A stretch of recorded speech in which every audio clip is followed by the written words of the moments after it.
una vez más en esta mañana por tu misericordia, tus bondades, Señor. Te pido, Dios, que nos permita ver a Cristo, Señor, a través de la exposición de tu palabra, Señor, y que Cristo sea exaltado a través de ella.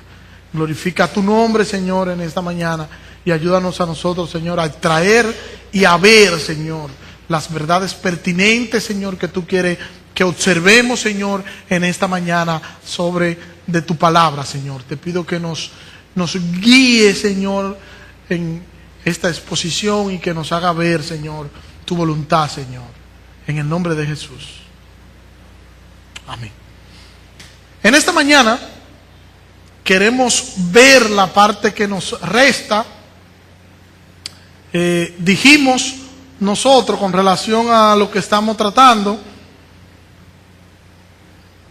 ya dijimos que el cuerpo del Sermón del Monte concluye en el versículo 12, que en el versículo 12 del capítulo 7 de Mateo, nosotros concluye lo que es el cuerpo del sermón, y que en el versículo 7 inicia la aplicación del Sermón del Monte.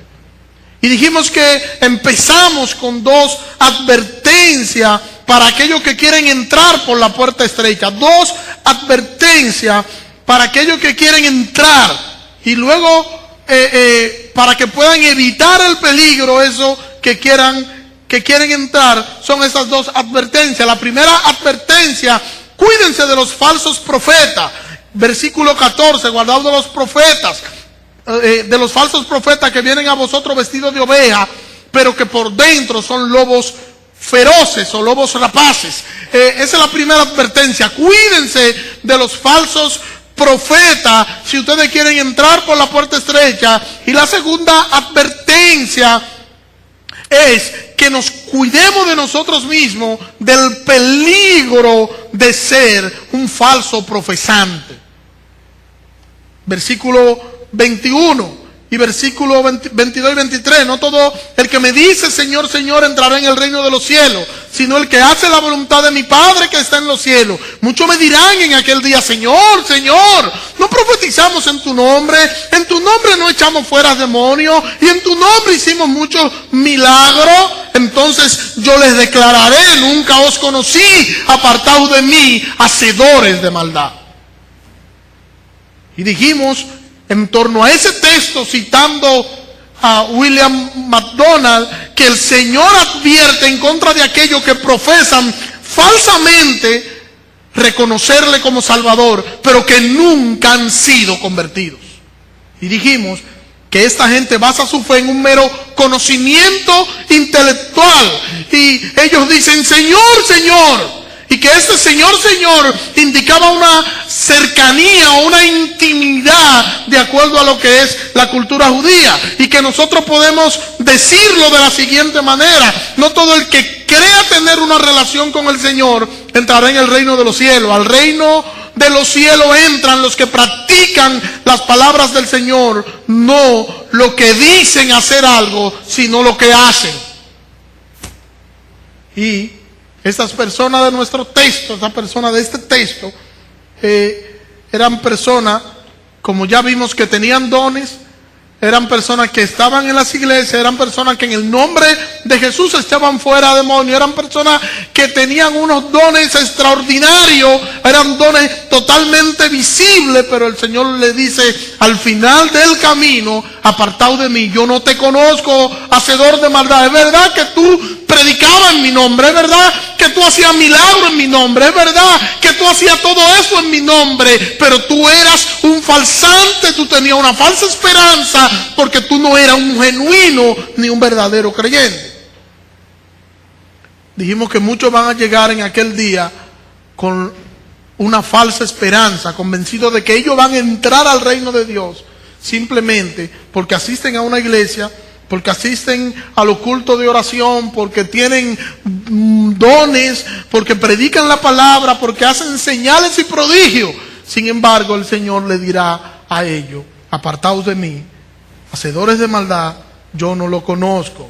Gente que estaba en la iglesia, gente que se creían piadosos, gente que hablaban en el nombre de Cristo, sin embargo, nunca lo amaron porque nunca guardaron sus mandamientos. Nunca lo amaron porque tú no puedes decir amar a Jesús si tú no guardas sus mandamientos. Ya Él nos los dijo, el que me ama, ese guarda mis mandamientos. Dicho esto, a manera de introducción y para tener el contexto de los versículos de hoy, vamos a leer nuestro texto de hoy. Mateo capítulo 7, versículo 24, 25, 26 y 27. Leemos. Por tanto, todo el que me oye estas palabras y las pone en práctica es como un hombre prudente que construyó su casa sobre la roca. Cayeron las lluvias, crecieron los ríos, soplaron los vientos y azotaron aquella casa. Con todo, la casa no se derrumbó porque estaba cimentada sobre la roca. Pero todo el que me oye esas palabras y no la pone en práctica es como un hombre insensato que construyó su casa sobre la arena. Cayeron las lluvias, crecieron los ríos y soplaron los vientos y azotaron aquella casa y ésta se derrumbó y grande fue su ruina. Esta es la conocida parábola de los dos cimientos. Y nos habla de dos personas o dos edificadores.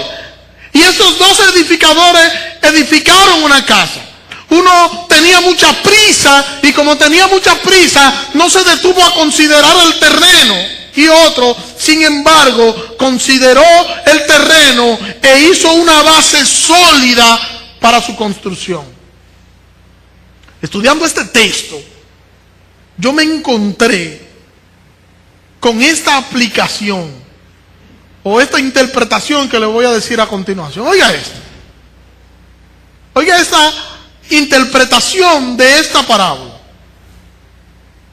Dice, la casa es la persona. La roca en la que está fundamentada la casa, que es la persona, es Cristo. Y la muestra de que es Cristo es que el mismo Cristo le dice a Pedro, yo te digo que tú eres Pedro, y sobre esta roca, o sobre lo que significa tu nombre, que es esta roca, yo edificaré mi iglesia. Y también Pablo llama a Cristo como la roca.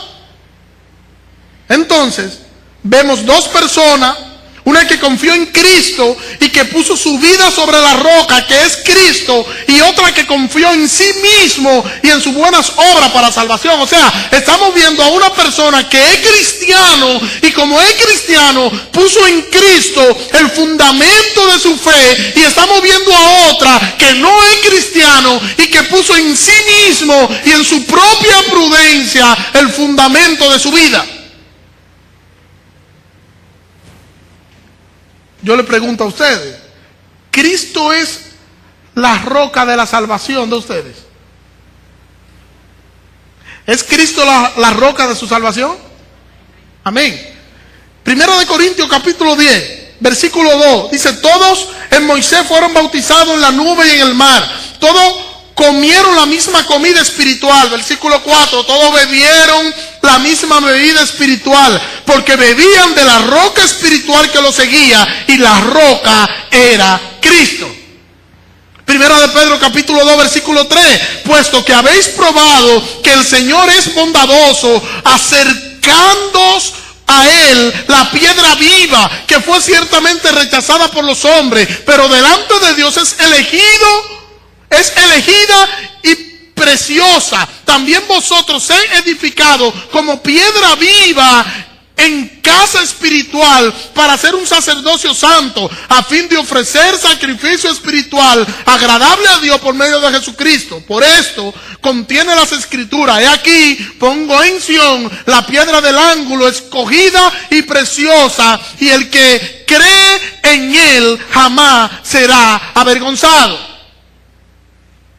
Pregunto ahora otra vez, ¿Cristo es la roca de su fe?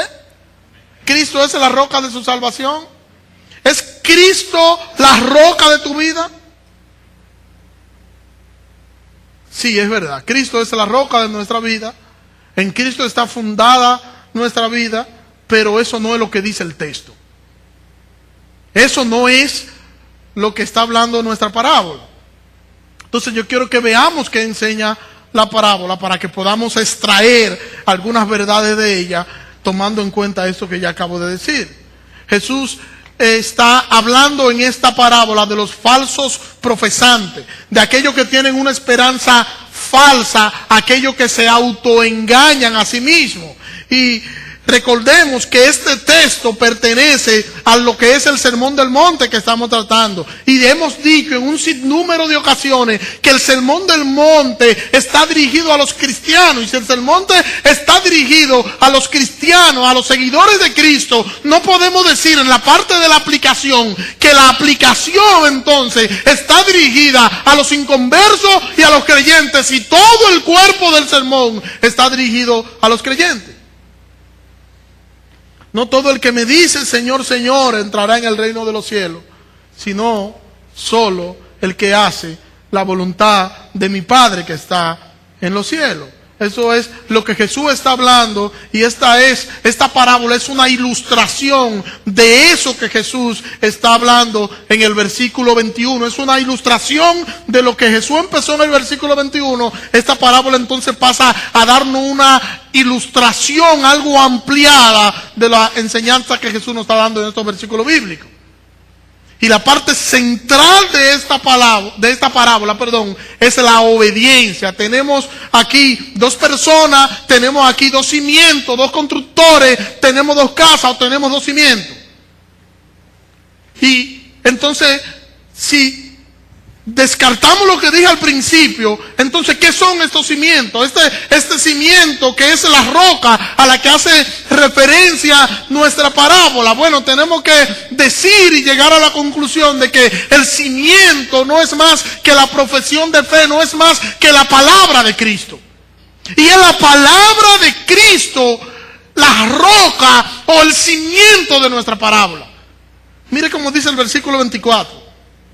Por tanto, todo el que oye estas palabras y la pone en práctica es como un hombre prudente que construyó su casa sobre la roca. La Reina Valera dice: le compararé a un hombre prudente que construyó su casa sobre la roca. Pero ¿a quién es que van a considerar un hombre prudente? ¿A quién? Aquel que oye la palabra y la pone en práctica. El versículo 24 dice: y aquel que oye la palabra y no la pone en práctica. Entonces podemos ver un contraste aquí entre el que oye la palabra y la pone en práctica y el que oye la palabra y no hace absolutamente nada con esa palabra. El cimiento entonces es la palabra de Cristo. Estas dos personas de las que Cristo está hablando, la idea es que son dos personas, son dos cristianos que profesan creer en Él, pero que uno tiene como base de su fe las palabras de Cristo y el otro está basado en su propia prudencia. Uno decía: yo soy cristiano. Y yo soy cristiano porque he depositado mi esperanza en Cristo. He creído que no puedo salvarme a mí mismo, que solo Cristo es el único mediador entre Dios y los hombres. Aunque yo no tengo una obediencia perfecta, pero sí tengo una obediencia sincera. Aún tengo lucha con el pecado. Aún tengo que vivir batallando con mis deseos pecaminosos, y muchas veces tengo que ir al Señor en oración llorando por mi pecado, porque mi lucha con el pecado es fuerte.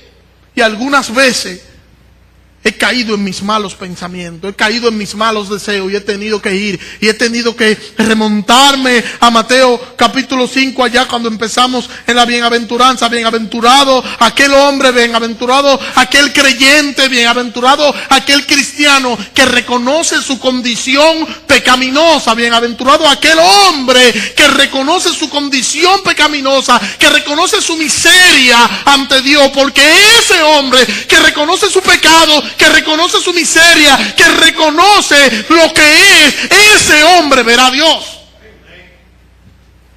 Ese es un hombre que está dando como evidencia un fruto de arrepentimiento.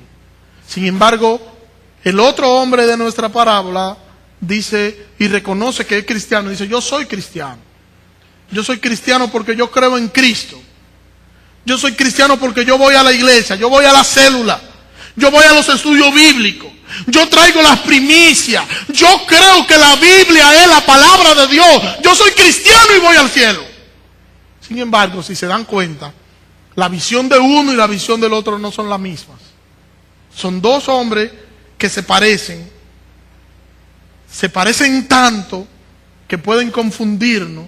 A simple vista no se ven uno que es y otro que no es. A simple vista los dos parecen creyentes, pero en realidad no son. Hay uno que es creyente y hay otro que no lo es.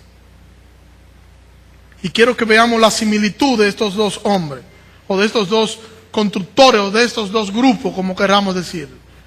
¿Qué tenían en común estos constructores? Estos constructores tenían en común que escuchaban. Y ya citamos el hecho de que Jesús dice: el que oye estas palabras, le haré semejante. El que no la oye, entonces será semejante. Estos dos tenían en común que los dos escuchaban la palabra de Cristo. O sea, eran dos personas que estaban ahí. Eran dos creyentes que estaban juntos. Eran dos creyentes que compartían juntos. Quizás estaban en la misma iglesia. Estaban ahí, pero no eran los dos creyentes genuino. Uno escuchaba la palabra y hacía lo que la palabra ordenaba, y el otro escuchaba la palabra, se emocionaba y decía al final del culto: pastor, tremendo mensaje, Dios me habló a través de usted hoy. Oye, increíble, tenía mucho que no escuchaba una palabra así, Dios ministró mi vida, a mí me está pasando exactamente lo que usted predicó. Wow, pastor, wow.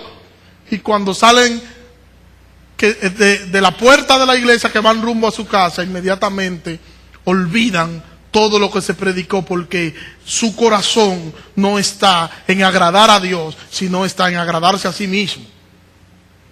Ambos son miembros de la iglesia cristiana visible, la iglesia que se ve. Ambos leen la Biblia, ambos van a la iglesia, ambos escuchan sermones, ambos comparten literatura cristiana y van a los grupos. Y mira, este libro que vamos a leer ahora, ambos lo hacen. Ambos profesan que son creyentes. Y con frecuencia, ambos se parecen. Y a nosotros se nos hace difícil distinguir cuál es el uno y distinguir cuál es el otro, porque son demasiado parecidos. Sus construcciones son muy parecidas. El texto nos dice que ambos construyeron ¿qué? Una casa. Son muy parecidos. Usted, si quiere, se puede parar frente a una casa, dos casas, y se para frente a las dos casas, y usted puede contemplar la estructura física de la casa y decir: wow, esa casa está bien estructurada, me gusta esto, me gusta esto, me gusta esto. Pero usted no va a poder determinar con simplemente mirar la casa cuál es el fundamento de la casa, porque el fundamento de la casa es un poco más profundo. Hay que cavar, hay que ver qué está debajo, no se ve a simple vista. Y por eso la gente lo ve, son tan parecidos, son tan iguales, que la gente no logra o no puede distinguir el uno y el otro. El propósito entonces no es que nosotros escuchemos las palabras. El propósito de Dios, el propósito que Cristo está enfocando aquí, es que nosotros debemos vivir la palabra, que nosotros pongamos en práctica la palabra. No es que nosotros nos vayamos en elogio con relación a lo que es la aplicación. No es eso. No es que cada domingo nosotros podamos decir: wow, se está predicando la palabra de Dios en la iglesia bautista del Mesías, tremendo. No es eso. Es ver qué nosotros estamos haciendo con esa palabra que se está predicando cada domingo. ¿Qué estamos nosotros haciendo? ¿Cómo nosotros la estamos practicando? Ese es el meollo del asunto. Pero no quiero que me malinterpreten. Yo no estoy diciendo que la salvación del creyente depende de lo que practique. Yo no estoy diciendo eso. Repito, yo no estoy diciendo que la salvación del creyente depende de lo que él practique, que ahora la salvación es por practicar la obediencia, y que el practicar la obediencia, eso nos va a hacer salvos. Yo no estoy diciendo eso. que solo se salva el que obedece. Yo no estoy diciendo eso, no. Yo lo que estoy diciendo es que solo obedece el que es salvo. ¿Ven que se parece? Pero no es lo mismo. Lo que Jesús está diciendo aquí es que aquellos que son verdaderamente cristianos, los que son verdaderamente creyentes, oyen el Evangelio, escuchan el Evangelio, profesan la fe y siempre obedecen, expresan su fe a través de sus obras. El que no, no. Santiago dice que la fe sin obra es muerta. Y no somos salvos por obra, pero que somos salvos para nosotros hacer buenas obras. Me gusta cómo John Stott enfoca esto. Dice John Stott, cito: necesitamos considerar que la Biblia es un libro peligroso de leer y que la iglesia es una sociedad a la que es peligroso unirse, porque al leer la Biblia oímos las palabras de Cristo y al unirnos a la iglesia decimos que creemos en Cristo. En consecuencia, pertenecemos a la compañía descrita por Jesús como los que oyen su enseñanza y le llaman Señor. Nuestra membresía, por tanto, coloca sobre nosotros la seria responsabilidad de asegurar que lo que sabemos y lo que decimos se traduce en lo que hacemos. O sea, tenemos un peligro inminente nosotros. Yo puedo decir, bueno, yo no voy a hacer nada, yo simplemente voy a llegar y me voy a sentar y yo no voy a reaccionar a la palabra de Dios. Bueno, estás en peligro, porque entonces pasará a ser parte del otro grupo. El grupo que el Señor le dirá en aquel día: apartaos de mí, no te conozco, hacedor de maldad. Nuestros dos constructores de nuestra parábola, como ya he dicho, eran bien parecidos, ambos decían ser cristianos, pero de los dos solo uno obedecía, el otro no. Uno decidió cavar, dice el texto que uno decidió cavar, ahondar, pero el otro se conformó con solo escuchar. Fíjense que el texto dice, cayeron las lluvias, crecieron los ríos y soplaron los vientos y azotaron aquella casa. Con todo, la casa no se derrumbó del prudente, porque estaba cimentada sobre la roca. Pero todo el que oye estas palabras y no la pone en práctica es como un hombre insensato.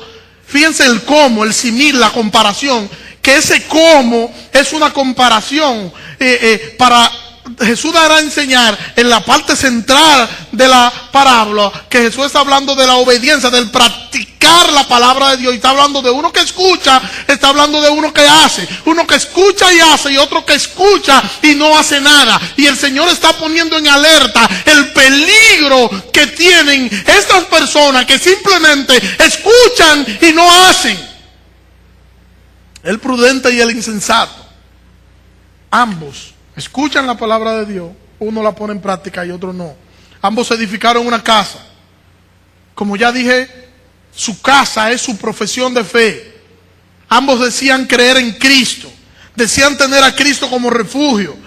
Pero al llegar el mal tiempo quedó evidenciado quién tenía buen fundamento. Cuando llegaron las pruebas, quedó evidenciado quién de los dos tenía un fundamento firme. Por tanto, todo aquel que oye estas palabras y la pone en práctica, le compararé con un hombre prudente que construyó su casa sobre la roca. Ambos fueron sometidos a prueba. Ambos fueron sometidos, sus edificaciones fueron sometidas a prueba. Fueron probados. Y ambos recibieron las mismas pruebas.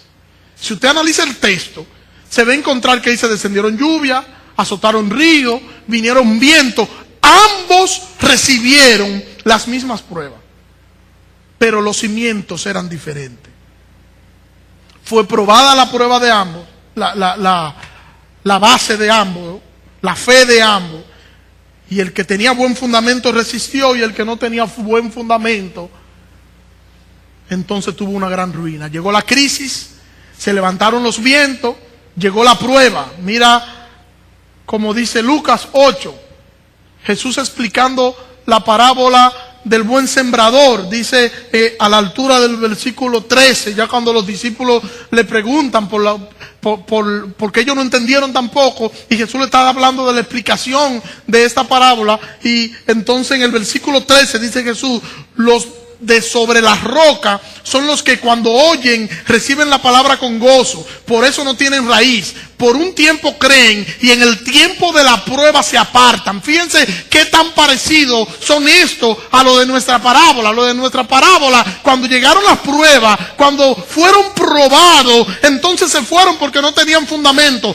Esto de la parábola del sembrador, dicen que como no tenía raíz, o sea, el mismo concepto, no tenían fundamento, cuando llegaron la prueba, en el tiempo de la prueba, entonces se apartaron porque no había fundamento, porque para poder mantenerse firme en el evangelio no podemos erradicar nuestra fe, fundamentar nuestra fe en nuestro propio ego, en nuestra propia prudencia, sino en Cristo. Y Cristo mismo entonces nos va a dar la resistencia para poder soportar en el día malo.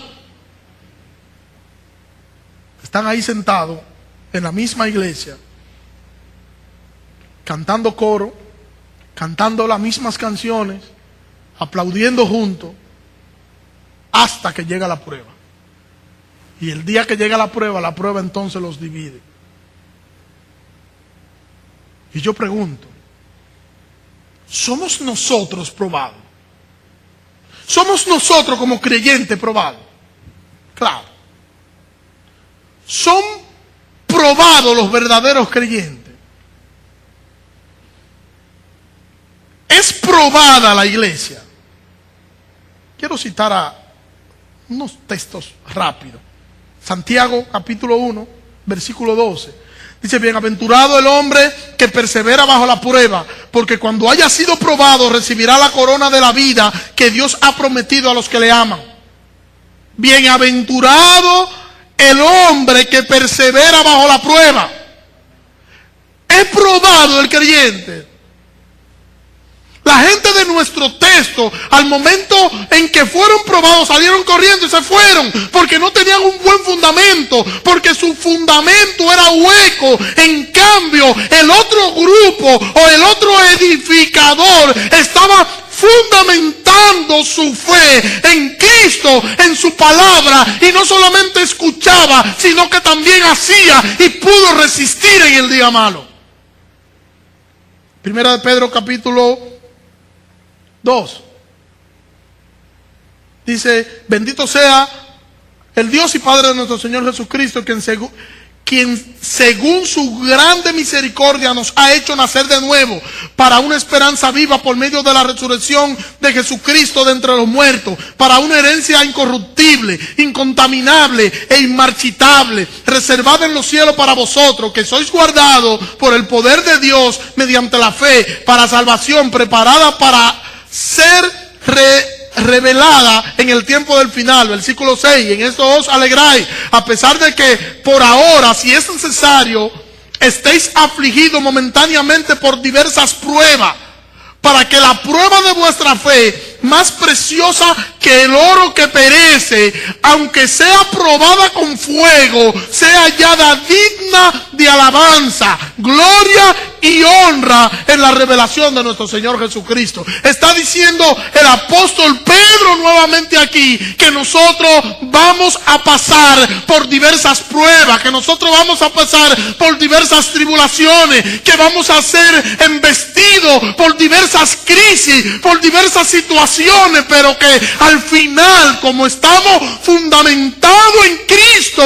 que es la roca de nuestra vida, Cristo y su palabra, que es el fundamento de nuestra fe, vamos a poder resistir. Solo así podremos resistir. Llegan las pruebas, y a veces las pruebas llegan desde el mundo. Y llegan desde el mundo porque este hombre se siente atraído por lo que está allí, pero hay una atracción en él que no lo deja ver otra cosa que no sea su propio deleite, su propio gusto, que no le deja ver sino su propia prudencia, no le deja ver nada más que su propio egoísmo. Y cuando lo cuestionan se sienten mal. Cuando le preguntan que qué hace en la iglesia no sabe qué contestar. Cuando ve las cosas que el mundo brinda, él quiere vivir mezclado con el mundo y quiere tener un dualismo en lo que el mundo hace y lo que hace la iglesia, lo que practica el mundo y lo que practica la iglesia. Quiere tener ese dualismo. Tiene un corazón. Su corazón está en el mundo, no en Dios. Pero a veces las pruebas llegan de nuestro propio interior, de nuestro propio pecado. Las pruebas llegan del propio corazón de este hombre, de su propio pecado, que le agobia. Él quiere autocomplacerse, él quiere agradarse a sí mismo. Él no reconoce que es malo. Él se autoengaña porque no reconoce su condición pecaminosa. Y él dice, bueno, a mí me gusta cómo viven los cristianos. A mí me gusta el estilo de vida de los cristianos. A mí me gustan como esa paz que refleja a los cristianos. Pero eso no es ser cristiano. Vivir como viven los cristianos no es ser cristiano. Anhelar la paz que tienen los cristianos no es ser cristiano. Ser cristiano es más que eso. Pero también a veces las pruebas llegan de los hermanos de la iglesia. Y ellos están ahí y llegan a la iglesia. No son creyentes genuinos. Son gente que solamente llegan a la iglesia porque les gustó cómo los hermanos se aman, porque les gustó cómo los hermanos comparten, porque les gustó cómo vieron esa coinonía dentro de los hermanos, cómo se relacionan, y eso les gustó a ellos. Y como eso a ellos les gustó, ellos llegaron a la iglesia por eso, no fundaron su fe en Cristo, no ahondaron, no cavaron para fundar su fe en la palabra de Dios, sino que su fe la pusieron en eso que a ellos les gustaba. Ellos basaron lo que ellos creían en sus propios gustos, no en la palabra del Señor. Y entonces empezaron a ver que los cristianos no son tan santos como aparentan desde afuera. Empezaron a ver que a veces los bomberos se pisan la manguera. Empezaron a ver que a veces algunos cristianos dicen que son una cosa. En la iglesia dicen ser una cosa, pero en la casa son otra. Pero en el trabajo son otra, pero en los centros de estudio son otra. Y cuando ellos se enfrentan con la hipocresía de estos hermanos, toman eso como excusa para irse y decir, no, es que en esa iglesia son todos unos hipócritas. Es que en esa iglesia todos hacen tal o cual cosa. Es que en esa iglesia son así, así, así, así. Es que en esa iglesia yo no puedo estar en una iglesia así, porque a mí lo que me atrajo de esa iglesia era como ellos se amaban. Pero una vez yo entro me doy cuenta que no es así. Eso es una simple fachada. Lo que pasa es que esa persona no ha visto a Cristo. Y para yo poder ver la belleza de la iglesia, yo tengo que contemplar primero la gloria del Cristo que murió en la cruz del Calvario. Para yo contemplar la gloria de Cristo, yo tengo que ser creyente y tengo que ser traído por Él. Y por eso olvidan que cada uno de los cristianos tiene una lucha campal con el pecado. Y que nosotros nos amamos, pero no nos amamos porque somos perfectos. No nos amamos por eso. Si fuera por eso nunca no hubiésemos amado. Nos amamos porque nuestra razón es Cristo. Y estamos unidos como un solo cuerpo a Cristo, que es la cabeza. Y Cristo, que es la cabeza, nos manda a amarnos. Nos manda a amarnos con nuestras diferencias. Nos manda a amarnos con tal y como nosotros somos. Nos manda a no mirar las faltas nuestras, sino amarnos. A corregirlas, sí, a corregirlas, pero amarnos por encima de todas las cosas. Olvidan que somos seres humanos, porque ellos están buscando una excusa para marcharse. Mira como dice, como Pablo lo dice en Romanos capítulo 7, versículo 18. Yo sé que en mí, a saber en mi carne, no mora el bien, porque el querer el bien está en mí, pero no el hacerlo. Porque no hago el bien que quiero, sino al contrario el mal que no quiero. Eso practico. Y si hago lo que yo no quiero, ya no lo llevo a cabo yo, sino el pecado que mora en mí. Por lo tanto, hallo esta ley: aunque quiero hacer el bien, el mal está presente en mí, porque según el hombre interior me deleito en la ley de Dios, pero veo en mis miembros una ley diferente que combate contra la ley de mi mente y me encadena con la ley del pecado que está en mis miembros. Miserable de mí, ¿quién me librará de este cuerpo de muerte? Doy gracias a Dios por medio de Jesucristo nuestro Señor. Así que yo mismo con la mente sirvo a la ley de Dios, pero con la carne a la ley del pecado. El apóstol Pablo está enfrentando una problemática que tiene el creyente, de que nosotros, a pesar de que nosotros creemos en el Señor, de que nosotros hemos depositado nuestra fe en el Señor, de que nosotros amamos de manera sincera al Señor, pero nosotros no podemos obedecer de manera perfecta al Señor, porque todavía tenemos lucha con el pecado.